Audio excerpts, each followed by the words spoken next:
Po lúke si kráča ovca, ovca, blcha na ňu hľadí z kopca.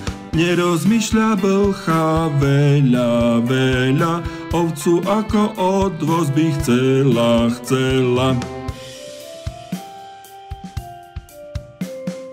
Blcha svoje plány plní, chystá sa na svoj skok prvý. Už ju nudí pešo loziť, chcela by sa radšej voziť. Stačia iba 4 skoky, blcha sa ovce hneď chopí. Rada, že sa dala na to, odteraz má z ovce auto.